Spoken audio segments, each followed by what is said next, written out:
चलिए, हिस्ट्री विषय में थोड़ा बहुत हमने पढ़ लिया और पहले एक बार में पूरा हिस्ट्री विषय का जो प्राचीन भारत का इतिहास है उसका सिलेबस हमारे दिमाग में होना चाहिए, वो भी क्रम से होना चाहिए, क्योंकि इतिहास हमने देख लिया था अतीत में घटी हुई घटनाओं का क्रमबद्ध अध्ययन है। ठीक है, तो इतिहास में पहले हमने प्राचीन भारत में कुछ चीज़ें देखी, जिसमें पहला नंबर था सिंधु घाटी सभ्यता। कौन सी? और सिंधु घाटी सभ्यता के समकक्ष विश्व में बहुत सारी सभ्यता रही, जैसे मेसोपोटामिया के बाद, मिस्र के बाद, यूनान के बाद चीनी सभ्यता। ठीक है, वो प्राचीन काल की सभ्यता है, लेकिन सिंधु घाटी सभ्यता अर्ध ऐतिहासिक थी। कैसी? मतलब उसके लिखित साक्ष्य अभी तक पढ़े नहीं गए, केवल पुरातात्विक स्रोतों से ही क्या मिलती है, जानकारी मिलती है। मेंस के टॉपिक पर आएंगे तो और उस पर चर्चा करेंगे, है ना। अब आते हैं अगले मुद्दे पर, और अगला जो हिस्सा है हमारा वो है ऐतिहासिक वाला। कौन सा? और ऐतिहासिक में पहले हमने जो देखा, ऐतिहासिक कहने का मतलब कैसा साक्ष्य? लिखित साक्ष्य है आपके पास, है ना, और वो पढ़ा भी गया है, मतलब इसके बारे में लिखा भी गया और लिखने के बाद पढ़ा भी गया, इसलिए लिखित साक्ष्य कैसा? पठनीय है। सिंधु घाटी सभ्यता में यहाँ पर लिखित साक्ष्य तो था, लेकिन कैसा हो गया? अपठनीय। इसके साथ साथ पुरातात्विक स्रोत भी होगा, है ना। कौन सा?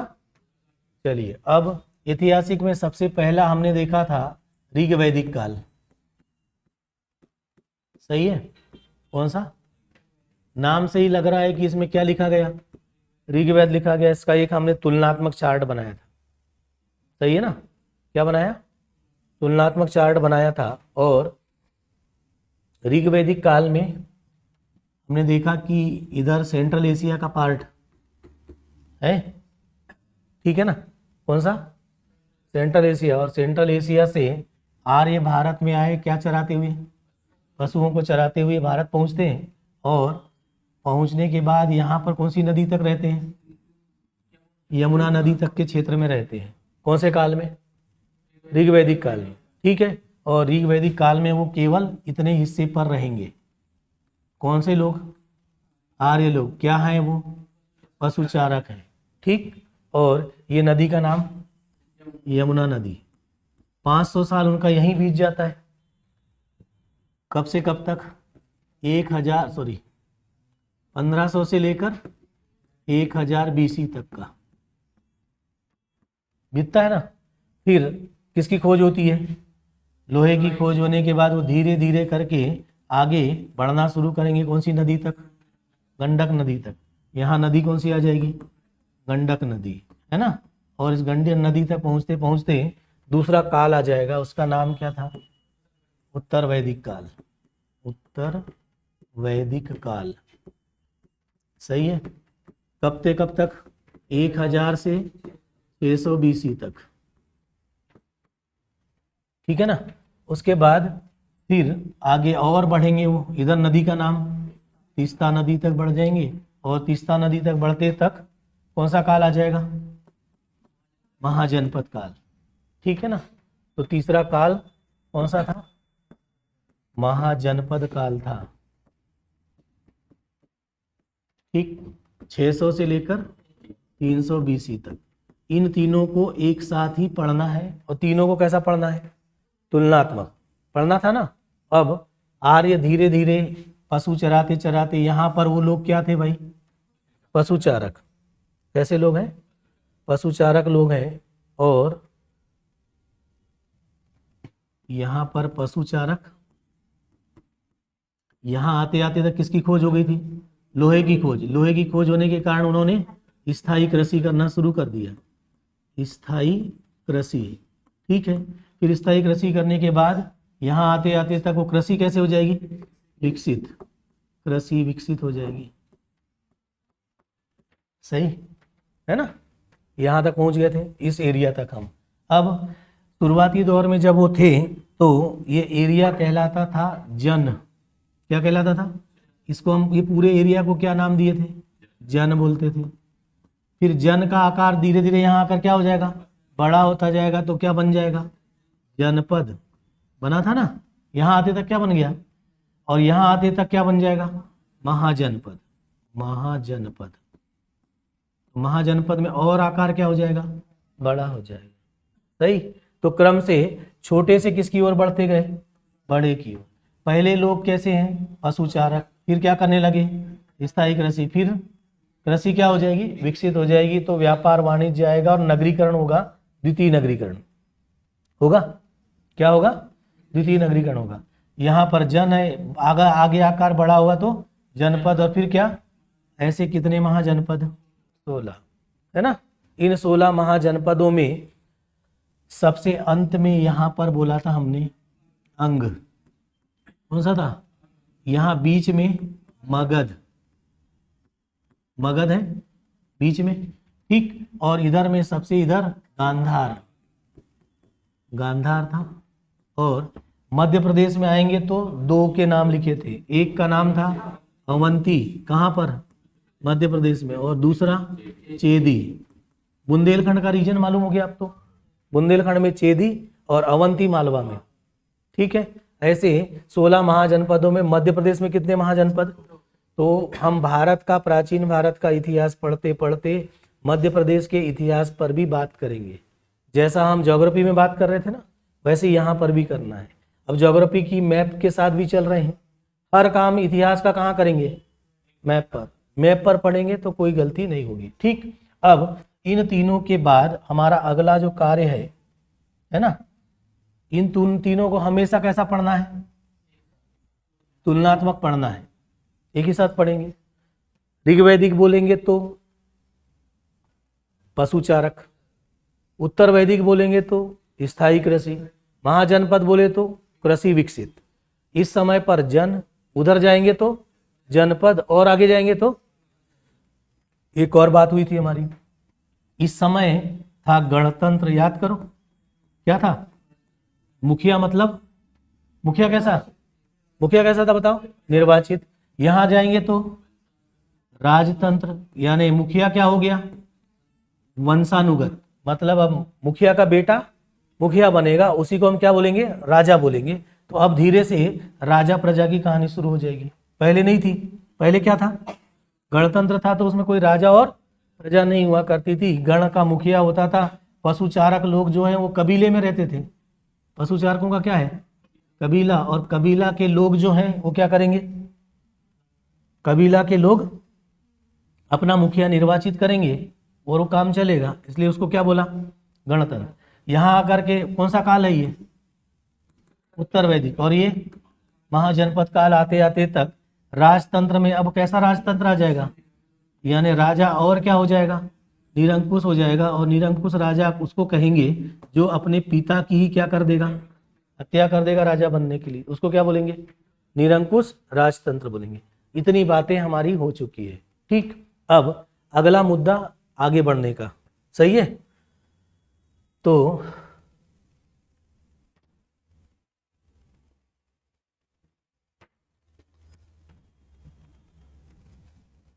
यहां देख लें जल्दी से, ये एशिया का मैप है।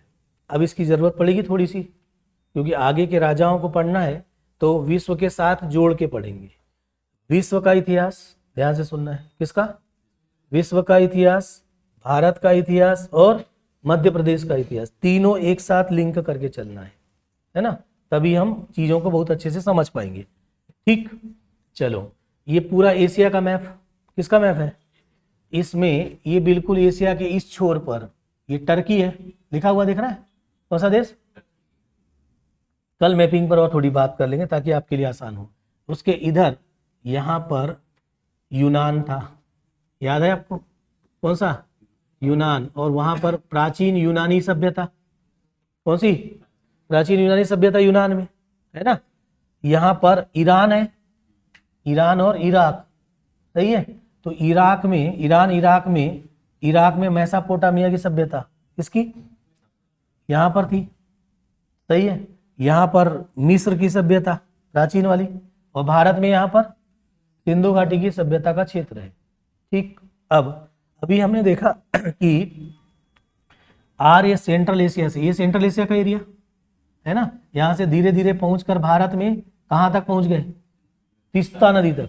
कौन सी नदी, तीस्ता नदी तक। और कितने महाजनपद बने, 16 महाजनपद बनेंगे। उस 16 महाजनपद में यहाँ पर एक का नाम क्या था, मगध, जो सबसे महत्वपूर्ण है। कौन सा, मगध। 16 महाजनपदों में सबसे महत्वपूर्ण मगध। अब मगध में धीरे धीरे राजवंश विकसित होना शुरू होंगे। कहाँ पर, मगध में।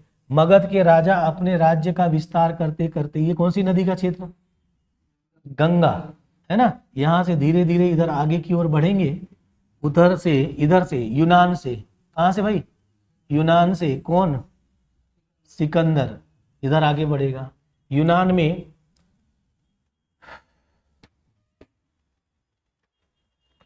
पहले मिलेंगे कौन, सुकरात। सुकरात के शिष्य का नाम कौन भाई, प्लेटो है ना, और प्लेटो के शिष्य का नाम अरस्तु, और अरस्तु के शिष्य का नाम सिकंदर।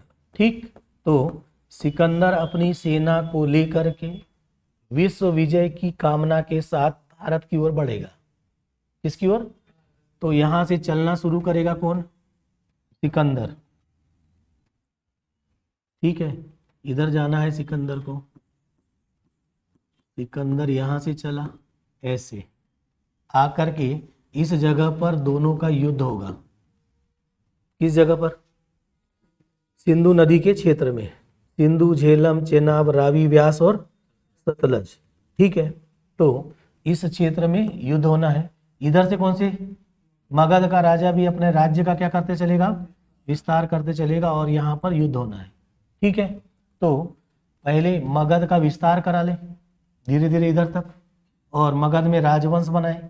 फिर इधर से किसको लेकर आएंगे, सिकंदर को, और फिर आगे की कहानी आगे बढ़ जाएगी। ठीक है, इसलिए विश्व मैप के साथ ही चलना पड़ेगा, चलना पड़ेगा। फिर यहाँ महाजनपद काल तक पहुंच गए हो आप। कौन से काल, पहला ऋग्वैदिक, फिर उत्तर वैदिक, फिर महाजनपद, वहां तक तो पहुंच ही गए है ना। अभी तक हम इधर बढ़ रहे थे, अब उल्टा वापस जाना है। उल्टा वापस कहाँ से चलोगे, मगध से राज्य विस्तार करते करते इधर जाना है, और सारे 16 महाजनपदों को जीतेगा कौन, मगध। ठीक है, और मगध 16 महाजनपद को जीत करके यहाँ तक पहुँचने वाला है। फिर इधर से सारे क्षेत्रों को जीतते हुए कौन आएगा, सिकंदर आ जाएगा। ठीक है ना, चलो। तो सबसे पहले हेडिंग डालना है मगध का उत्थान। कौन सा, मगध का उत्थान शब्द हेडिंग रखेंगे।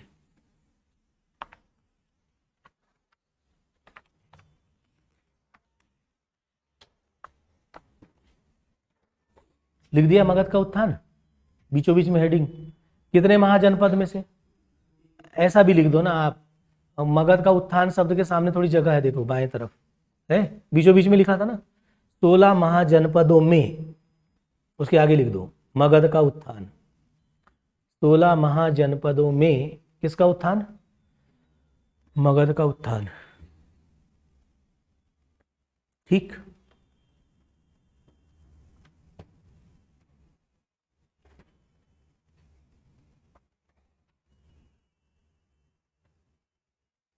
ये वाली कहानी समझ गए सब लोग, समझ गए ना। अब मगध का उत्थान क्यों हुआ, बाकी का क्यों नहीं हुआ। ठीक है, इस बात को देखना है। यहां आ जाओ, मगध कहाँ है, ये है बिहार में, लिख रहा है ये पटना, दिख रहा है ना, ये पटना ही पाटलिपुत्र है, पटना ही पाटलिपुत्र। और ये इसके आसपास का क्षेत्र ही मगध कहलाता है। क्या कहलाएगा, मगध। इस बिहार के पाटलिपुत्र यानी पटना के इधर जाओगे तो अंतिम में कौन सी नदी मिलेगी, तीस्ता। वो पहले से पता हो गई आपको, याद है ना, कौन सी नदी, तो तीस्ता नदी यहाँ सिक्किम है। भारत के मैप में जितने राज्य है, मैं मानकर चल रहा हूँ कि वो आपको मालूम है, होना भी चाहिए। इतनी तो बात बनती है कि भारत के नागरिक होने के नाते कम से कम भारत के राज्यों के बारे में तो जानकारी होना चाहिए, नहीं है तो प्रयास करिएगा कि जानकारी जुटा लें आप, है ना। पहला मुद्दा, यहाँ से कौन सी नदी आ रही है? तीस्ता नदी आ रही है।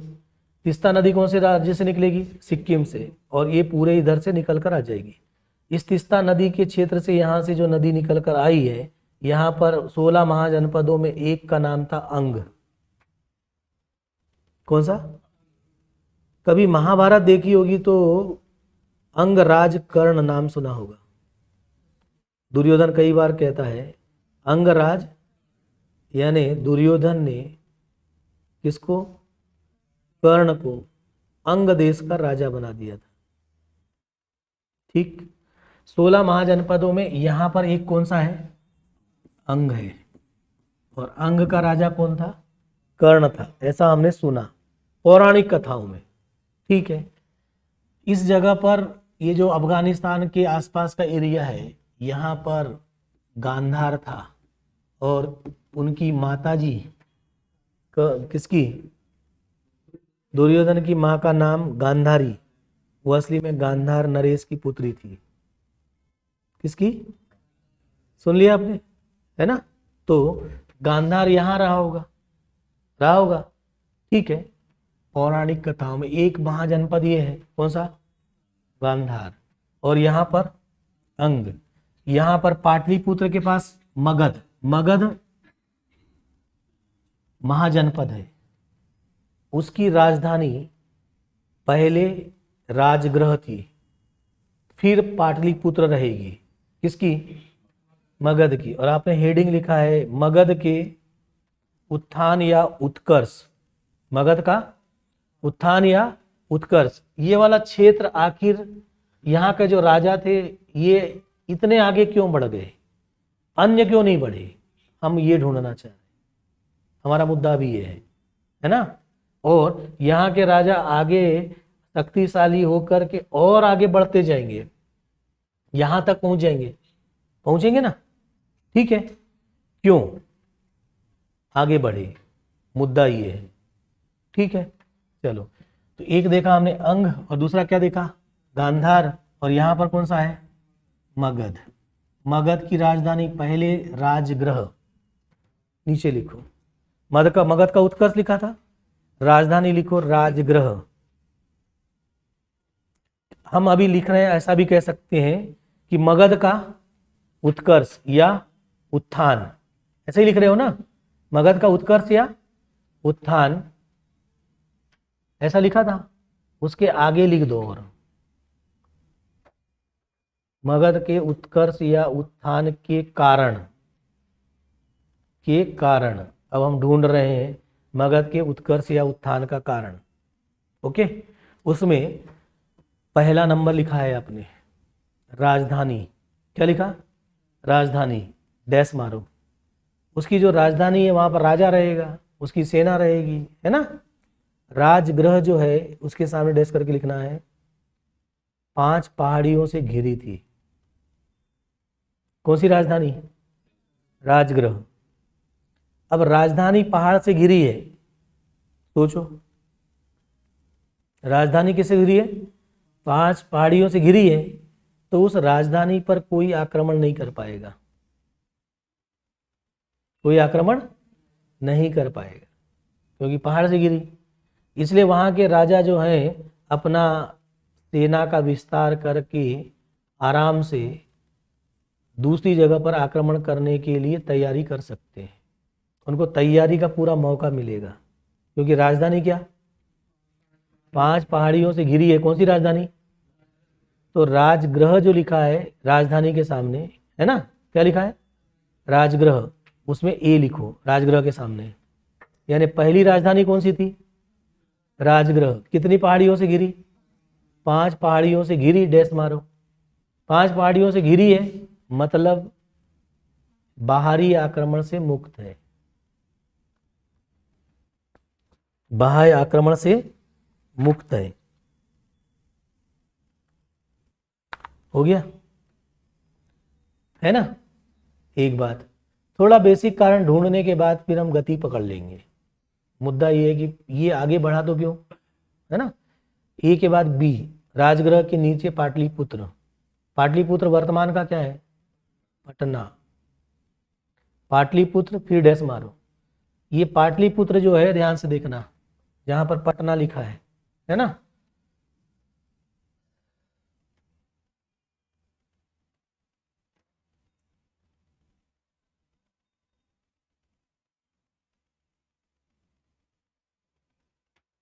ये देखिए ये पटना लिखा है। ये नदियां दिख रही होगी यहाँ पर। इधर से एक नदी आई है गंडक, कौन सी? गंडक। इधर से एक नदी आई है घाघरा, कौन सी? घाघरा नदी आई है। इधर से एक नदी गई है सोन, और छोटी छोटी पुनपुन, फाल्गुन, ऐसी 5 नदी से घिरा हुआ क्षेत्र था। कितनी नदियों से? 5 नदी से। ठीक है, नदियां वहां पर संगम कर रही है। कहां पर? पाटलिपुत्र में। तो 5 नदियों से घिरा है, तो अब नदी भी आसपास है और पहाड़ी भी है छोटी छोटी, है ना। तो स्वाभाविक रूप से इसकी जो दूसरी राजधानी है वो भी क्या होगी? बाहरी आक्रमण से मुक्त होगी। याद रहेगा। तो दूसरा नंबर में क्या लिखा? पाटलिपुत्र 5 नदियों, गंगा, घाघरा, गंडक, सोन, पुनपुन, है ना, इनसे घिरी है।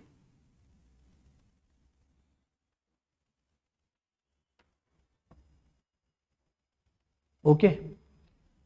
हमारा उद्देश्य अभी है कि मगध का क्या करना है? उत्थान।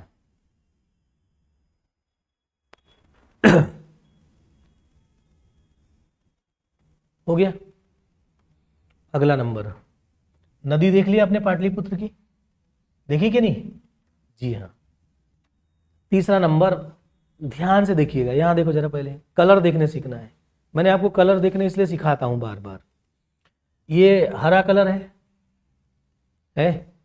इस हरे कलर में आप देखेंगे यहां पर कम हरा है और इधर ज्यादा गहरा हरा है। देखो अच्छे से, गहरा हरा है ना, इधर जाएंगे तो और गहराई बढ़ती जाएगी। क्यों? इधर में जाएंगे तो जो यहां पर मृदा आई है, नाम बताओ।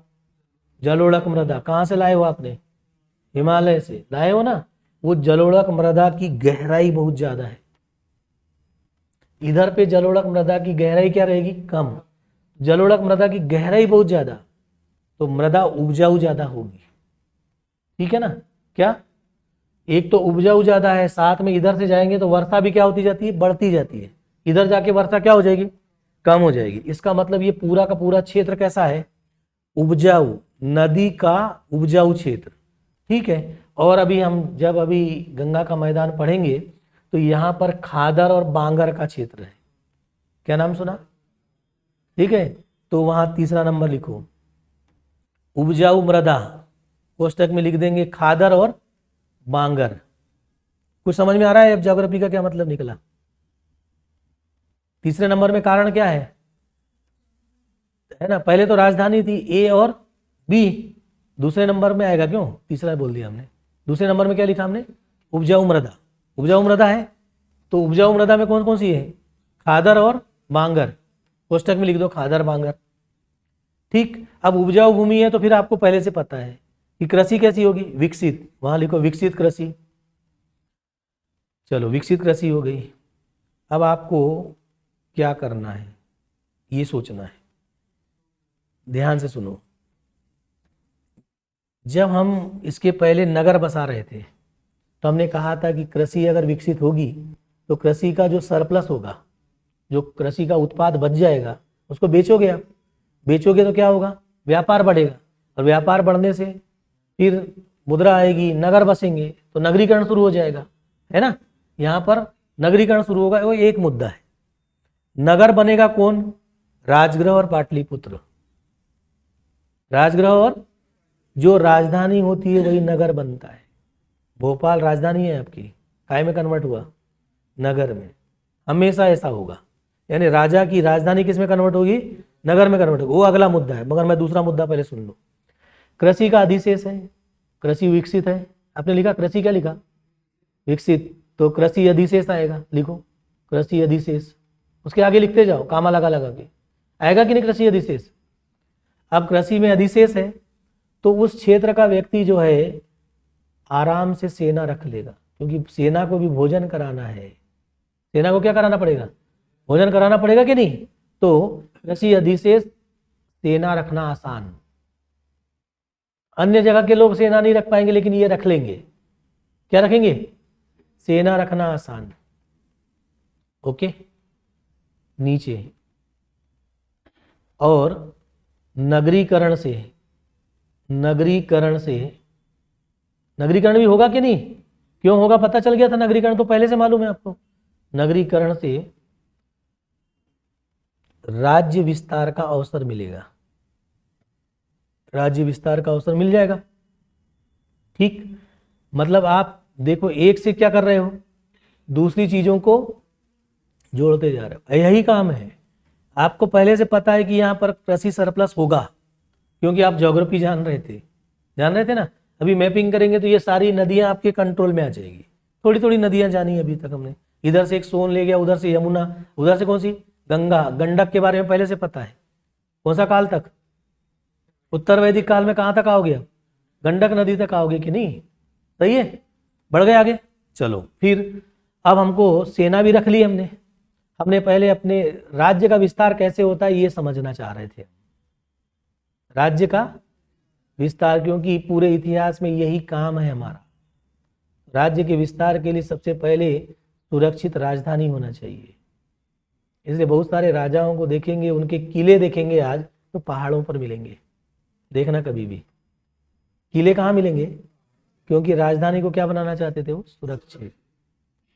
ये इनका सुरक्षित स्थान है, राजगृह। पाटलिपुत्र सुरक्षित स्थान है। फिर आपने राजधानी सुरक्षित बनाई, फिर क्या आक्रमण से मुक्त है? फिर अगला काम क्या करोगे? सेना रखना पड़ेगा। सेना रखने के लिए क्या चाहिए?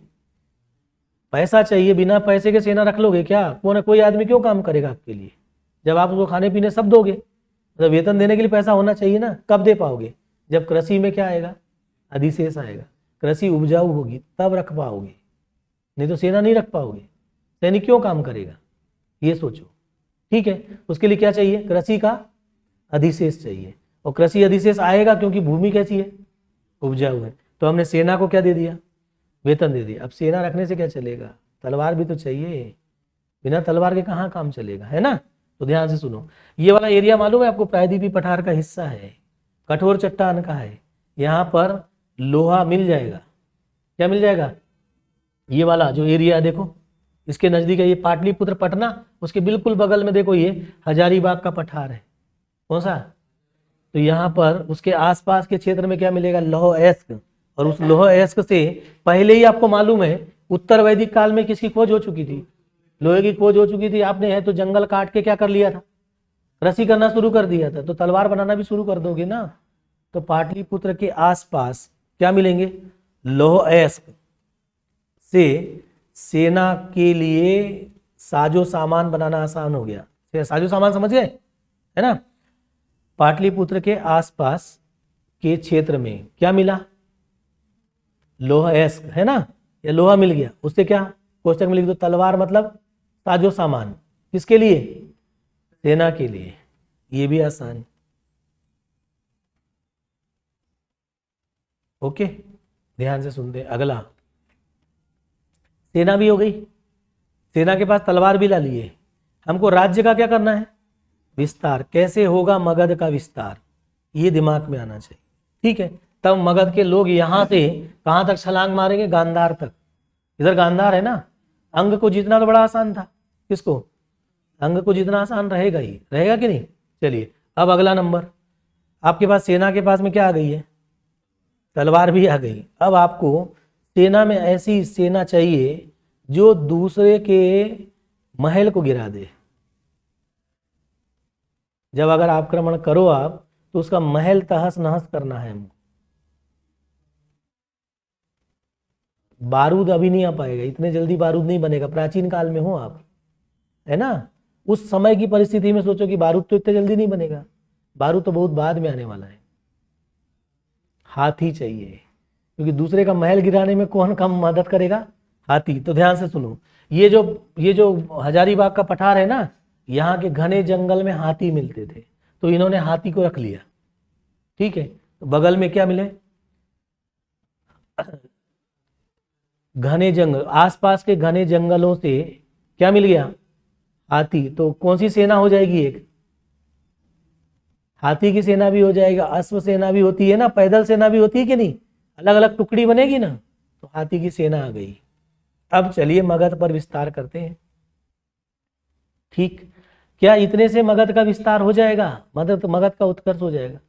सब सामान लाके दे दो आप, सारी सुविधा है, लेकिन इनसे भी सबसे ज्यादा महत्वपूर्ण है योग्य नेतृत्व होना चाहिए। यानी शासक कैसा चाहिए, योग्य शासक। वहां लिखो योग्य शासक, योग्य शासक चाहिए, और योग्य शासक एक के बाद एक आए, ऐसा लिखो, योग्य शासक एक के बाद एक आए, एक के बाद एक आए। हो गया। और अब ये जितनी बातें हैं ये मगध को का उत्थान करने या मगध का क्या करने, विस्तार करने में महत्वपूर्ण योगदान देने वाले थे। ठीक है, चलिए, तो अब योग्य शासक, अब लिखना है मगध के राजवंश बगल में। योग्य शासक तो ला लिया आपने, वो लाइन छोड़ दो, अब नीचे बगल में बिल्कुल जैसे अभी लिखा था मगध का क्या उत्थान, वैसे अब लिखना है मगध के क्या राजवंश। यहां पर अब एक एक राजवंश पैदा करना है। राजवंश लिखा, वो डैश मारो उस लाइन में, उस लाइन पर डैश मार के वो लाइन छोड़ दो, उसके बिल्कुल नीचे से लिखना शुरू करो। पहला वंश आया जो राजवंश में, वो है हर्यक वंश। हर्यक लिख दिया, कौन सा वंश लिखा भाई, हर्यक वंश। ऐसे लिखेंगे, देखो हर्यक, हर्यक वंश, फिर डैश मारेंगे। इस वंश के बाद अगला वंश आएगा शिशुनाग वंश,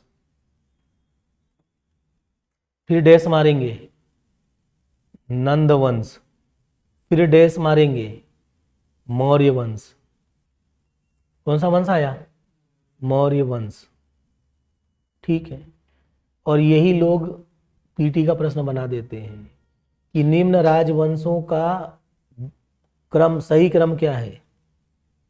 4 राजवंश के नाम दे देंगे और चारों में क्रम बना देंगे। सुन लिया, वहां बगल में पीटी लिख दो। पीटी का मतलब समझ में आया कुछ क्या, हाँ जी, कि ये ही प्रश्न किसमें पूछ लिया जाएगा, पीटी में पूछ लिया जाएगा। और क्या पूछेंगे, निम्नलिखित राजवंशों का सही क्रम क्या है। ठीक है, तो पहले कौन सा वंश आया है, हर्यक, फिर शिशुनाग, फिर नंद, फिर मौर्य। 10 बार बोलना है तब याद हो जाएगा, हो जाएगा। तो मगध में पहला राजवंश जो विकसित हुआ उसका नाम हर्यक वंश। ठीक है, अब वो तो लाइन लिख के छोड़ा, बगल में लिखो हर्यक वंश, वो लाइन छोड़ दिया, वो पीटी में पहला प्रश्न था। अब इसके अंदर जाएंगे एक एक वंश में। ठीक, कौन सा, हर्यक वंश, डैश मारो। अब हर्यक वंश में पहले राजा का नाम लिखना है बिंबिसार, बिंबिसार, फिर डैश मारो अजात शत्रु, फिर डैश मारो उदयन, फिर डैश मारो नागदासक, नागदासक। ओके, हो गए, कितने हो गए, 4। फिर पीटी का प्रश्न बन गया कि हर्यक वंश के निम्न राजा शासकों का सही क्रम बताइए।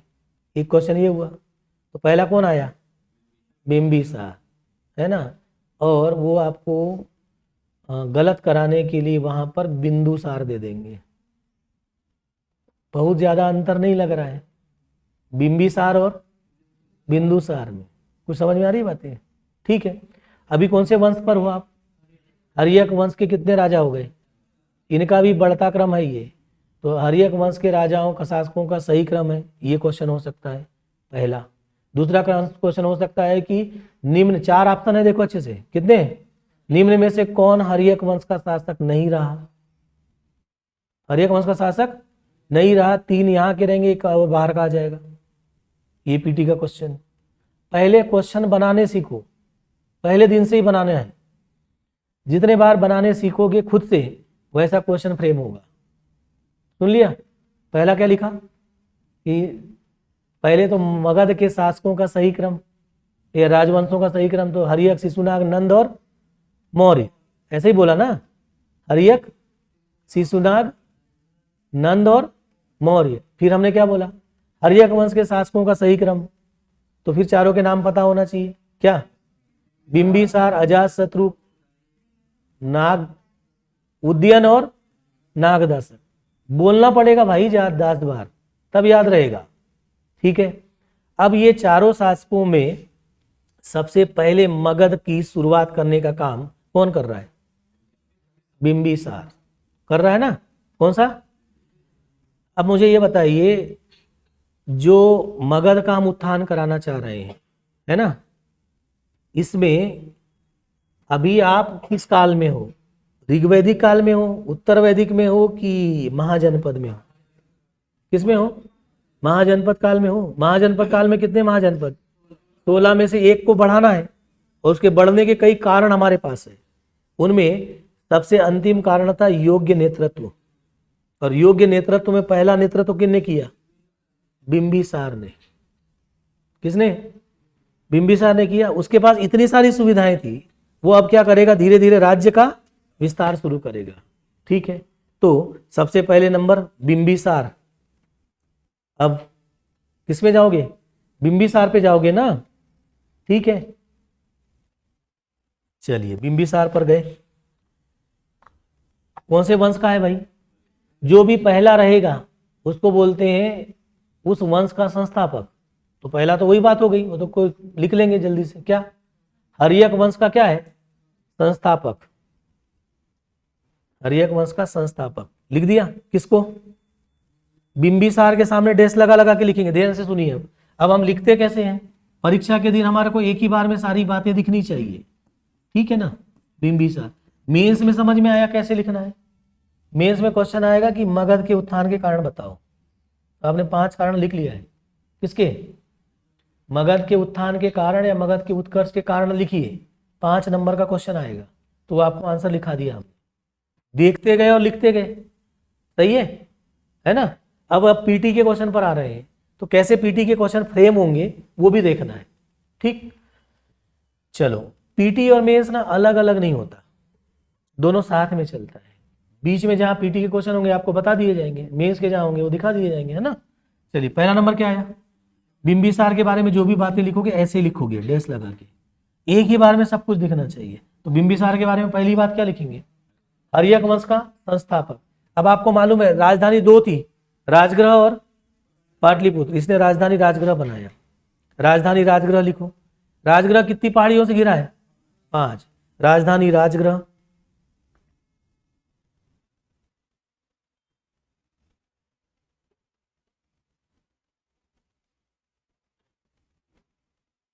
हो गया। चलो अगला नंबर। उसके बगल में कौन सा राज्य था? अंग। अंग राज्य को जीतकर, अंग राज्य को जीतकर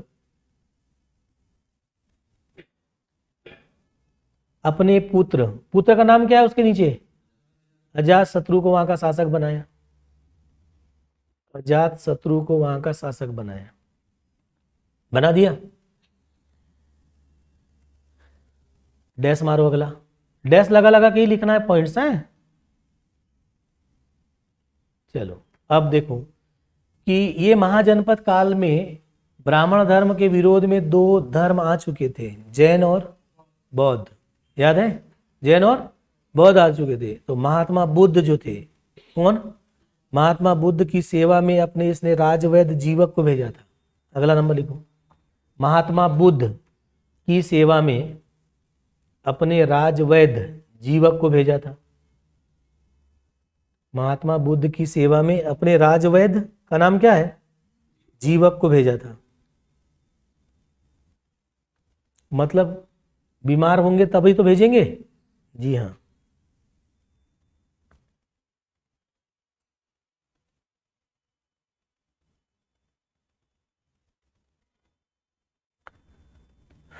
चलो अब एक एक कदम बढ़ना शुरू करना भाई, है ना। यहाँ पर हमारे पास में पाटलिपुत्र और राजगृह दो ही है ना, पाटलिपुत्र और राजगृह। राजगृह के बगल में अभी इधर में अंग था, कौन सा देश, अंग देश, ठीक है। अब महात्मा बुद्ध की कहानी अभी पढ़ेंगे आगे, जैन और बौद्ध दोनों के एक साथ, ठीक है। तो इधर में एक लिच्छवी गणराज्य था, कौन सा, ऊपर होगा, फिर कपिल वस्तु भी देखेंगे, सब यही यही ढूंढना है मैप में, और मैप पर ही काम करना है। इधर कौन सा बोला, लिच्छवी, इसके जस्ट इधर में कौशल प्रदेश होगा, कौन सा प्रदेश, कौशल प्रदेश, ठीक। ऊपर में लिच्छवी है, इधर कौन सा है, कौशल है, राजगृह है, अभी वैशाली भी देखेंगे, कौन सा, ध्यान से सुनो, ये पाटलिपुत्र के ऊपर ही वैशाली होगा। कच्चा मैप भी आप बनाने की आदत डालना, राइट हैंड में थोड़ा कच्चा सा मैप बनाया, कच्चा का मतलब समझ गए, बीच में राजगृह लिख लिया, इधर में अंग लिखा, वैशाली, लिच्छवी, कौशल, ऐसे लिखते जाना है अभी। फिर अभी सारनाथ भी ढूंढेंगे, कौन सा, सारनाथ, सब वहीं के वहीं देखना है और उन पर अपनी पकड़ बनाना है बार बार। जब आपका कच्चा मैप बना रहता है ना, तो आपके नजर में रहती चीजें, अच्छा कौशल बोला तो आपके दिमाग में आ जाएगा, लिच्छवी बोला ऊपर, वैशाली बोला तो राजगृह के ऊपर, ऐसा राइट हैंड में अपने कॉपी में छोटा छोटा अक्षरों में लिख लिया करो, कौन उसके नीचे ऊपर है, फिर मैप में आगे देखेंगे और जाकर, ठीक है। चलिए हो गया, मिल गया आपको जी। तो कौन किसके बारे में लिख रहे थे, बिंबिसार।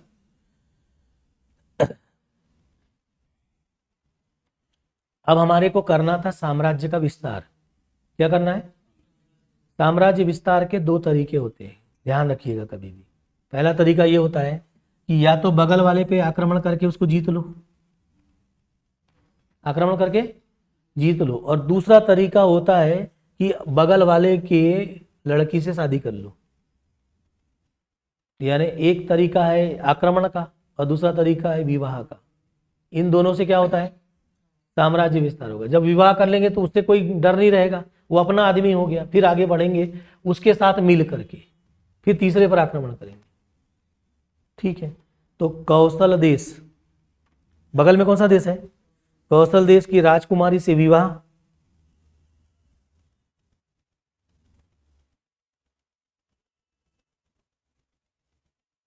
और लिच्छवी वंश की राजकुमारी से भी विवाह कर लिया। लिच्छवी वंश ऊपर था और कौशल किधर था, बगल में, ठीक है। हो गया क्या,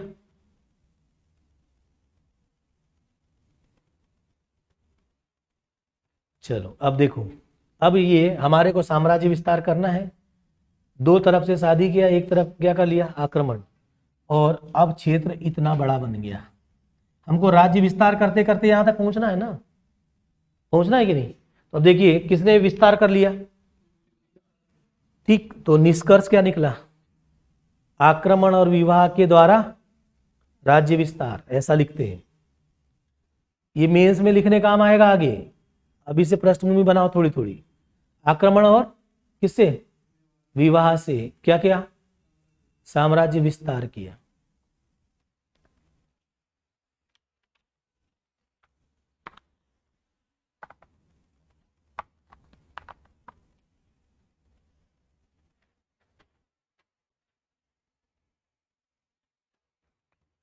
चले आगे बढ़ते थोड़ा थोड़ा। अब उनका बेटा आ जाएगा अजात शत्रु, अगला नंबर कौन है, अजात शत्रु।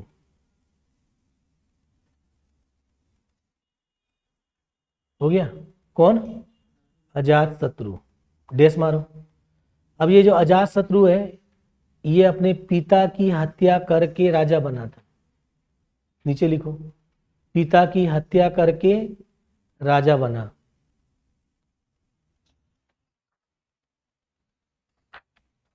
पिता की हत्या करके राजा बना, यही चलेगा शुरुआत में, पिता की हत्या करके राजा बनना है ना। इसलिए हर्यक वंश कहीं लिखा होगा हेडिंग में, अभी लिखा ना हेडिंग में, कौन सा वंश, तो फिर क्वेश्चन पूछा जाएगा, निम्न में से किस राजवंश को पितृहंता वंश कहते हैं? तो हर एक वंश के कोष्टक में लिखो पितृहंता वंश। पहले नहीं लिखा है जानबूझ के हमने। हर एक वंश जहां लिखा है उसके कोष्टक में क्या लिखोगे? पितृहंता वंश। पितृहंता का मतलब पिता की हत्या करके राजा बनना। हो गया। हम किस काम में लगे हैं? राज्य विस्तार। कहां तक पहुंचना है? गांधार तक पहुंचना है, धीरे धीरे करके पहुंचना है कि नहीं? चलो किस पर आ गए? अजातशत्रु। पिता की हत्या करके क्या बना? राजा बना।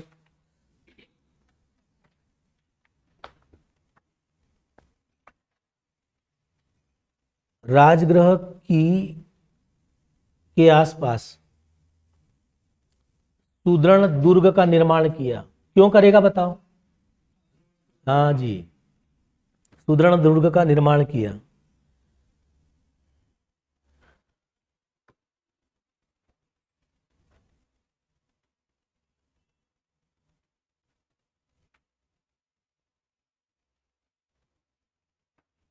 हो गया। आगे बढ़ते हैं, जल्दी से देखो। अब इसके इधर में एक वज्जी और प्रयागराज यानी और वाराणसी यानी काशी है ना। तो इधर में जाएंगे तो यहां पर वज्जी और काशी दो मिलेंगे। उनका अपना एक यूनियन था। वज्जी और काशी ने दोनों ने मिलकर के एक संघ बना लिया था। उस यूनियन को यानी संघ को इसने हरा दिया। किसने? अजय। हाँ जी। तो अब वज्जी काशी इधर होगा और ऐसे बढ़ते जाओ तो इतना साम्राज्य विस्तार हो जाएगा। वज्जी तथा काशी, वज्जी तथा काशी संघ को, वज्जी तथा काशी संघ को क्या किया? पराजित करके फिर क्या हो जाएगा? साम्राज्य विस्तार किया। बढ़ गए, आप यहां तक बढ़ते जा रहे हो। लीजिए, बढ़ गया है। वज्जी और कौन सा संघ? काशी। काशी यानी वाराणसी, याद रह जाएगा। और प्रयागराज यानी इलाहाबाद। ठीक है, बढ़ गए ना। चलिए, इनको दोनों को क्या कर लिया? हराया। तो साम्राज्य कहां तक पहुंचा देख लो। मैं गोले गोले इसलिए बना रहा हूं ताकि आपके दिमाग में रहे ये किसका था? बिंबिसार। और अब ये यहां तक बढ़ गया कौन? अजातशत्रु। अभी हमको आगे तक जाना है, यहां तक नंद तक। कौन सा वंश? नंद वंश। और फिर वहां पहुंच जाएंगे हम। ठीक है, चलिए जल्दी से लिखिए। अगला नंबर डैश करिए। अभी उनके पिताजी ने किसको यहां भेजा था? जीवक को भेजा था, है ना। इनके शासनकाल के 8वें वर्ष में बुद्ध को ज्ञान प्राप्त हुआ। इनके, अजातशत्रु के, इनके शासनकाल के 8वें वर्ष में बुद्ध को ज्ञान प्राप्त हुआ। बुद्ध को ज्ञान प्राप्त हुआ। हो गया। दूसरा नंबर उसी के नीचे लिखो। राजधानी क्या है इसकी भाई? हाँ, राजधानी राजगृह में। भूलना नहीं है, अब जोड़ना है चीजों को, है ना। राजधानी क्या? राजगृह में।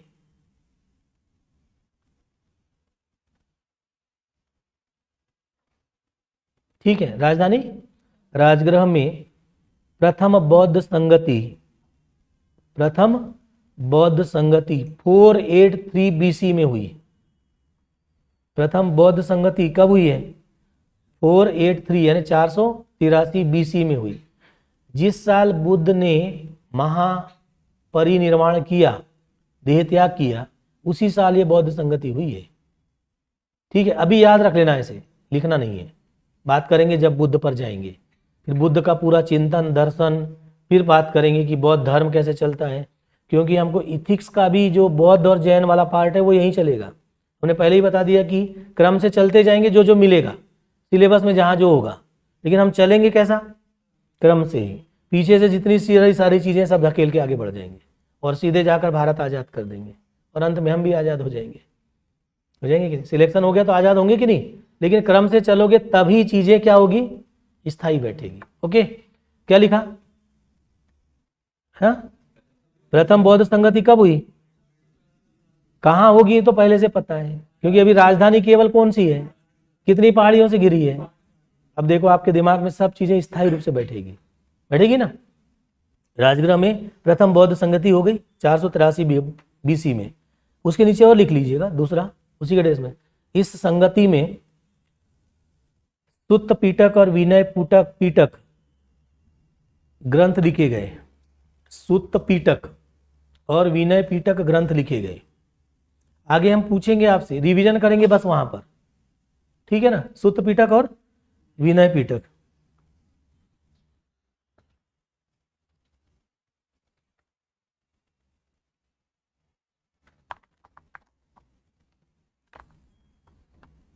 हो गया, आगे बढ़ो। अब अगला नंबर उनके पुत्र का नाम आ जाएगा, उदयन। राजा वंशानुगत हो रहा है कि नहीं, राजा का पद कैसा हो गया, वंशानुगत ऐसा बोला था हमने, और राजा कैसा हो रहा है, निरंकुश। कैसे पता चला, हाँ जी बिल्कुल सही, ठीक है। तो क्या लिख दिया, उदयन। फिर उनको भी अपने पिता को मारना ही है, तो पितृहंता वंश क्यों बोल रहे हैं, है ना। पिता की हत्या करके राजा बनेगा, कौन है पिता, हाँ जी, अजात शत्रु की हत्या करके राजा बना।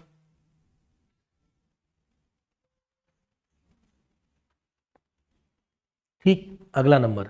अब ये राजा तो बन गया, राज्य इतना लंबा चौड़ा हो चुका है भाई, हुआ है कि नहीं। इसने क्या किया कि राजधानी बदल लिया। राजधानी दूसरी कौन सी है, हाँ, पाटलिपुत्र को नई राजधानी बनाया। उसके पहले राजधानी कौन सी चल रही थी, राजगृह। पाटलिपुत्र को नई राजधानी बनाया, नई राजधानी बनाया, बना दिया राजधानी, ठीक है, डैश मारो। अब वो राजधानी कितनी नदियों से घिरी है, पहले ही बात हो चुकी है हमारी। अरे हमने लिखा था मगध के उत्थान के कारण में लिखा है ना, ठीक है। तो पाटलिपुत्र मुख्यतः ध्यान से सुनिएगा, अभी यहां पर जाओगे तो पटना जो है, पाटलिपुत्र यानी वर्तमान का पटना, ठीक है। गंगा और सोन नदी, सोन नदी बिल्कुल पाटलिपुत्र यानी पटना के थोड़े से पहले मिलती है, गंगा में कौन सी, सोन। और ऊपर से कौन सी आएगी, गंडक। इधर से घाघरा आनी है, ऊपर से कौन सी आएगी, गंडक आएगी। तो गंडक के तक ही तो रहना था पहले ना, फिर गंडक के आगे उधर जाएंगे, ठीक है, तिस्ता तक जाएंगे, तो राज्य विस्तार तो होगा। लेकिन अभी पूरा एरिया किसके आसपास, पाटलिपुत्र के आसपास। पाटलिपुत्र 5 नदियों से घिरा, गंडक, सोन, गंगा, घाघरा, पुनपुन, फाल्गुन आदि। छोटी छोटी नदी भी तो होगी, बहुत सारी नदी है ना, उसका पता नहीं चलता हमको, ठीक है। चलिए, इसने राजधानी बना दिया किसको, पाटलिपुत्र को। पाटलिपुत्र के सामने लिख लो, सोन और गंगा के संगम पर, हो गया। यहां पर केवल एक क्वेश्चन पूछे जाने की संभावना है कि पाटलिपुत्र नगर किसने बसाया था। उसका कारण है कि आज तक पाटलिपुत्र पटना में कन्वर्ट हुआ ना, किसमें, तो ये अभी तक बना हुआ है, इसलिए इसको पूछे जाने की संभावना है। किसकी, पाटलिपुत्र को। तो पाटलिपुत्र बनाया किसने, उदयन ने। और वो ध्यान रखना है, वो पीटी का क्वेश्चन है, तो जहां पीटी का क्वेश्चन बन सकता है पाटलिपुत्र किसने बसाया, है ना, तो उसको सही का निशान लगा दिया करो या पीटी लिख दिया करो, जो भी है। कहाँ प्रश्न बनेगा और क्यों बनेगा, क्योंकि पटना का इतिहास है, ऐतिहासिकता, इसलिए। ओके, आगे बढ़ते हैं। जैन धर्म का अनुयायी लिख दो, किसका अनुयायी है, जैन धर्म का अनुयायी कौन, हाँ जी। उदयन के बाद अंतिम शासक का नाम पता है, नागदासक। नागदासक, डैश मारो। अंतिम शासक, अंतिम शासक, ठीक है, अंतिम शासक है शिशुनाग वंश। अगला आना है, शिशुनाग द्वारा हत्या कर दी जाएगी। शिशुनाग द्वारा हत्या किसकी, नागदासक की। खत्म, आगे बढ़ते हैं। अब अगला वंश कौन सा आ जाएगा, शिशुनाग। पहला वंश कौन सा खत्म हुआ, अरियक। जल्दी से लिखो शिशुनाग वंश। शिशुनाग वंश में जितने राजा हैं पहले उनके नाम एक लाइन में लिख देना चाहिए, फिर बाद में अंदर बात करेंगे, ठीक है।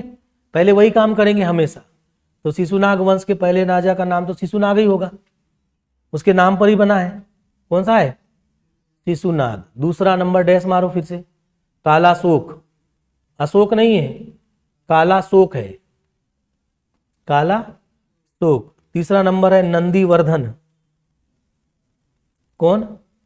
और बात सुनो, जो बहुत महत्वपूर्ण रहेगा उन पर क्वेश्चन बनेंगे, जैसे कि अजात शत्रु, वो ज्यादा महत्वपूर्ण है। क्यों? हाँ जी, क्योंकि उसके काल में बुद्ध को ज्ञान प्राप्त हुआ है, बौद्ध संगति हुई है, इसलिए ज्यादातर दिमाग किस पे रखोगे? अजात शत्रु पर। कुछ को मिससिलिनियस मार के छोड़ भी दोगे तो नहीं चलेगा, बस उसका नाम याद रख लो। जैसे यहां पर अंतिम वाला कौन था? नागदास, उसकी कोई उपलब्धि नहीं है, तो नाम याद रखो, छोड़ दो। बस वो नाम किस लिए याद रखना है कि कहीं पूछ लिया कि हर्यक वंश का शासक कौन नहीं है और है, और पीटी में आ गया, तब हमको नागदास का याद रखना पड़ेगा। उसकी कोई उपलब्धि नहीं है, पर उसका केवल क्या याद रखना है? नाम। तो कुछ चीजें, उसकी जो बात की चीजें छोड़ दो, नाम भर याद रख लो, ऐसा करना है। तो क्या छोड़ना है और क्या पढ़ना है?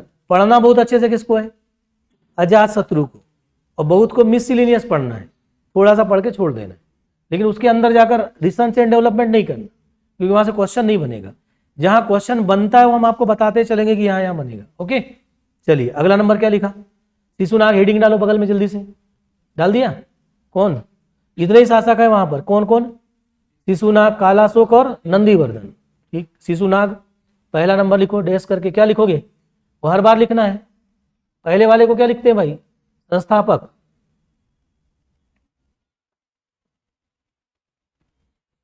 हो गया? अब ध्यान से सुनो, अभी मेरी बात चल रही थी आप लोगों से,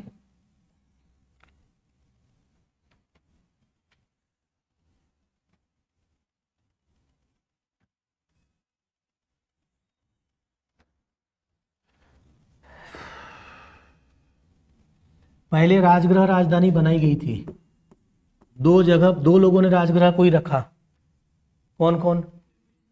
बिंबिसार और अजातशत्रु। फिर पाटलिपुत्र बसाया, किसने बसाया? उदयन ने। फिर पाटलिपुत्र के बाद अब नई राजधानी और ऊपर ले जा लेंगे ये लोग, उसका नाम है वैशाली। कौन सी? अगली राजधानी वैशाली बना देगा ये। कौन? हाँ, वैशाली को राजधानी बनाया। ठीक, कोष्टक में लिखना है।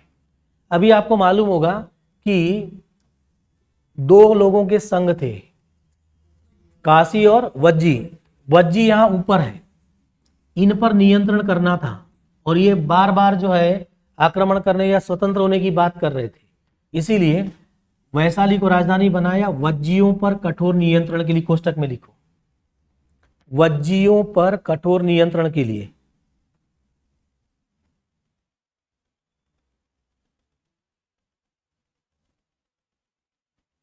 हो गया?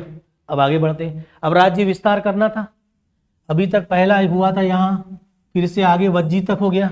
अब आपको मालूम है यहाँ पर अवंती है, कौन सा? अवंशी। और यहाँ पर वत्स मिलेगा, कौन सा? तो इन दोनों को जीत करके ये साम्राज्य विस्तारित ना। अगला नंबर, अवंती और किसको? वत्स को जीतकर साम्राज्य विस्तार कर लिया।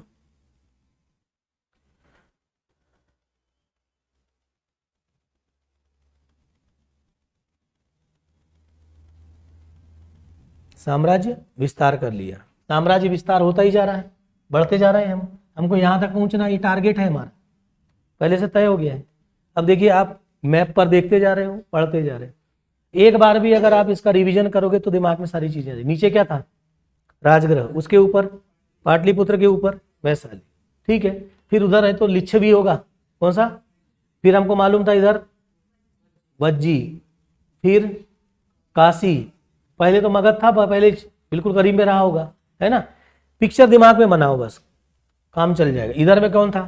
अंग, इधर में अवंती, और अब कौन सा मिला? वत्स। फिर आगे और जाना है, ठीक है। चलिए अगला नंबर कालाशोक, कौन है? जो जो काम की बात है उतनी लिखना है, उससे ज्यादा नहीं लिखना है ना। कालाशोक, डैश मारो, कोष्टक में लिखो काक वर्ण, इसको काक वर्ण भी बोलते हैं। काला है इसलिए, काक यानी कौवा होता है, कौवे के रंग का था, इसे नाम क्या पड़ा? काक वर्ण। लिखना नहीं है कौवे के रंग का, वो तो नाम से ही पता चल जाएगा ना। काक यानी कौवा होता है, और पीक यानी कोयल होता है। क्या होता है? कौवा और कोयल में अंतर देखा है कि नहीं? हाँ, काले रंग का व्यक्ति है। चलो, काकवर्ण। फिर देखो ध्यान से, अब इसने तो राजधानी क्या ले गया था? इसने वापसी पाटलिपुत्र ला लिया। वापिस राजधानी क्या बना दिया? पाटलिपुत्र। अब राजगृह से पाटलिपुत्र, पाटलिपुत्र से वैशाली, फिर नीचे आ जाते हो पाटलिपुत्र। वापिस राजधानी किसको बना दिया? पाटलिपुत्र को बना दिया। ठीक। अब अभी तक हमने 483 बीसी में क्या किया था? प्रथम बौद्ध संगति। अब उसके 100 साल बाद द्वितीय बौद्ध संगति होगी, है ना? तो कितना आ जाएगा? 383 बीसी में 100 साल बाद, 100 साल हो गए क्या? हाँ जी। और किसके 100 साल भी हुए मालूम है आपको? बुद्ध के महापरिनिर्वाण का भी 100 साल है ये, क्योंकि वो जिस साल गए थे उसी साल तो पहली बौद्ध संगति हुई थी ना। सही है कि नहीं? तो क्या लिखा? 100 साल बाद इनके काल में द्वितीय बौद्ध संगति हुई। द्वितीय बौद्ध संगति हुई।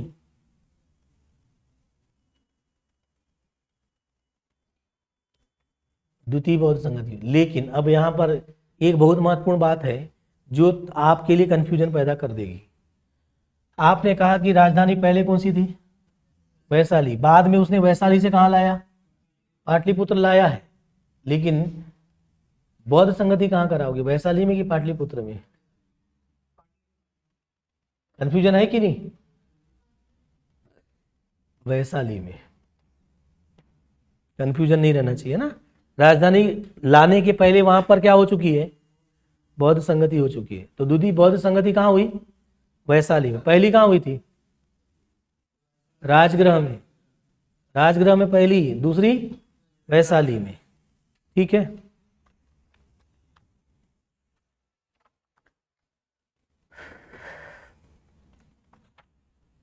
तो तीसरी वाली होगी पाटलिपुत्र में, है ना? कहां पर?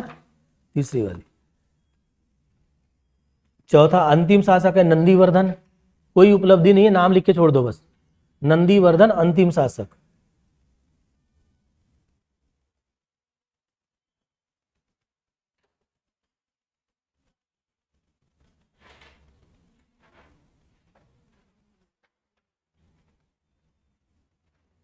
हो गया। अब आ जाओ नंद वंश पर। नंद वंश। देखो बहुत सारे बीच में शासक होंगे, उनकी कोई जरूरत नहीं है, जो काम के उनको लिखना है। पहला नंबर लिखना है नंद वंश के सामने महापदम नंद। नंद वंश में पहला क्या नाम लिखा? महापदम नंद। महापदम नंद किस वंश का? नंद वंश का। ठीक है। तो नंद वंश का संस्थापक लिखो जल्दी से। ब्राह्मण, क्षत्रिय, वैश्य और शूद्र, चार होते हैं ना। यह शूद्र था। शूद्र था। कौन? महापदम नंद। इसे सर्व छत्रांतक कहते हैं। ऐसे लिखना है, सर्व छत्रांतक।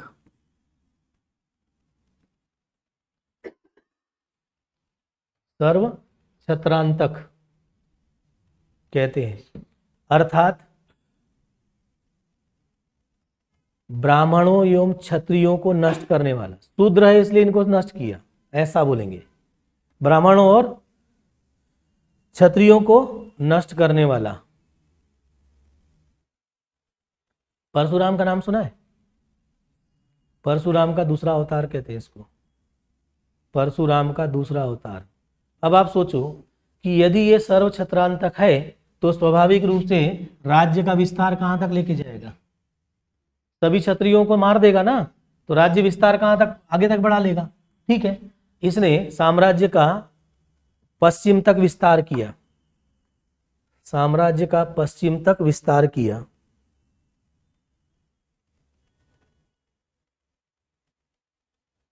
ठीक है। और एक छत्र की उपाधि धारण की। एक छत्र की उपाधि धारण की, यानी केवल एक ही राजा है, सबको खत्म कर दिया उसने, ऐसा कह सकते हैं। एक छत्र की उपाधि धारण की। साम्राज्य विस्तार कहां तक हो गया? पश्चिम तक। ठीक है। अब घनानंद, घनानंद, ठीक। अब यहां आ जाओ, इधर देखो जरा, यहां अंतिम में कौन सा था? गांधार, है ना, गांधार। और उसके जस्ट थोड़ा नीचे आएंगे तो यहां पर तक्षशिला था। कौन? और तक्षशिला में चाणक्य पढ़ा है। कौन? कहां पर? तक्षशिला में। और वो इसके दरबार में रहेगा, किसके? नंद के। क्या लिखा राजा का नाम? नंद वंश लिख दिया, नंद लिखा, घनानंद, घनानंद, नंद वंश का अंतिम शासक, नंद वंश का अंतिम शक्तिशाली शासक, अंतिम और फिर शक्तिशाली, अंतिम एवं शक्तिशाली शासक। इसी के काल में उधर से आक्रमण कौन करेगा? पहले कहानी बता चुका हूं। कौन भाई? सिकंदर। इसी के काल में सिकंदर ने आक्रमण किया।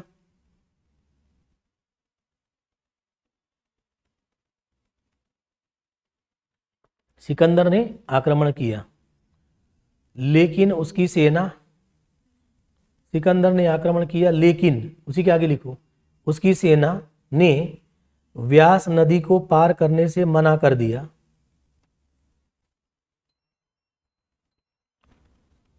व्यास नदी को पार करने से मना कर दिया और वह वापस लौट गई,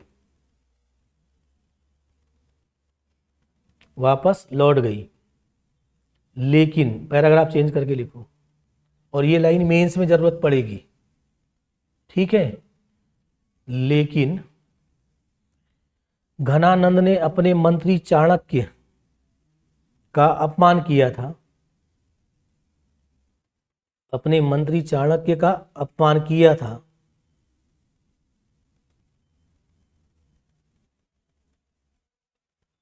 अपमान किया था और उसने घनानंद को,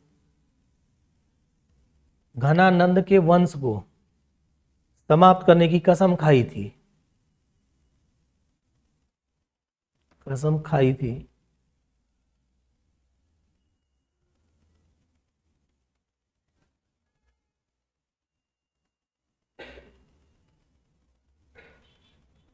ठीक।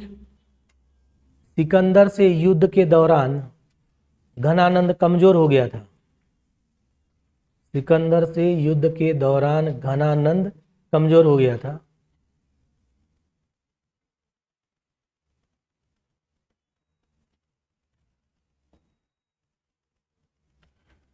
इसलिए चाणक्य ने साधारण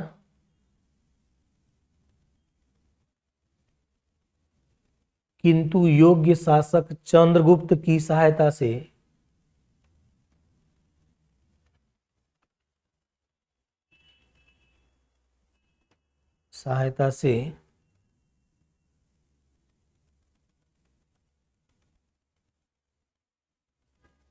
मौर्य वंश की स्थापना की। कौन से वंश की? मौर्य वंश की स्थापना हो गई। ठीक है। अब ध्यान से देखिएगा, महापद्म नंद या नंद वंश के जो शासक थे, उन्हीं लोगों ने, यहां देखो, पूरा इतना बड़ा साम्राज्य बनाया था। और जब वो सिकंदर से लड़े तो सेना क्या हो गई है? राजा कमजोर हो गया। उसी का फायदा उठा लिया किसने? चाणक्य ने। और एक साधारण बालक चंद्रगुप्त को क्या बना दिया? राजा बना दिया। तो चंद्रगुप्त मौर्य का शासन कहां से कहां तक रहेगा? यहां से यहां तक पूरा मिल गया उसको। अब मिला है कि नहीं? अब सिकंदर तो कौन, क्या हो गया? वापस लौट गया। तो सिकंदर का जो सेनापति है, कौन? सेल्यूकस, उसके साथ अब युद्ध किसका होने वाला है? चंद्रगुप्त मौर्य का। ठीक है। और आगे फिर कहानी बढ़ जाएगी। समझ में आ गई बात? हमारा उद्देश्य क्या था? मगध का क्या करना? उत्थान करना। कैसे होगा पता चला? ठीक है। एक बेसिक पृष्ठभूमि बन गई है। अब यहाँ से अब हमारा एक ही काम है कि राज्य का विस्तार करके अखिल भारतीय बनाना। अखिल भारतीय का मतलब पूरे भारत पर राज्य बनाना। कई बार पूरे भारत पर राज्य बनेगा, कभी छोटा बन जाएगा। आगे का काम जो है इसकी पृष्ठभूमि में देखेंगे आगे। ठीक है। तो अब मौर्य, मौर्योत्तर, गुप्त और गुप्तोत्तर, उनको देखना है। बस ये जो बेसिक था ये आपका मजबूत होना चाहिए था। ठीक है ना? और जितने जितने राज्यों के नाम बता रहे हैं हम, या क्षेत्रों के नाम है ना, या स्थानों के नाम, उनको जरूर आपको चित्र पर बना लेना है। जब आप परीक्षा में आए तो कच्चा मैप बनाने की जरूरत नहीं, एरिया बना देना है। इतने से जगह पर लिख दिया राजगढ़, पाटलिपुत्र, वैशाली, वज्जी, ऐसा है ना। यहाँ पर अवंती लिख दिया, कौन सा अवंती। इधर में हमने देखा था गांधार था, यहाँ क्या था तक्षशिला। ऐसे नाम बना देने हैं बस, कच्चा रफ में ही, जहां जगह मिले वहीं थोड़ा सा, मतलब अपने को प्रेजेंटेशन सुधारना है बस। मूल उद्देश्य क्या है, प्रेजेंटेशन सुधारना। ठीक है, तो आज इतना ही रखते हैं, कल मुलाकात करते हैं। नमस्कार।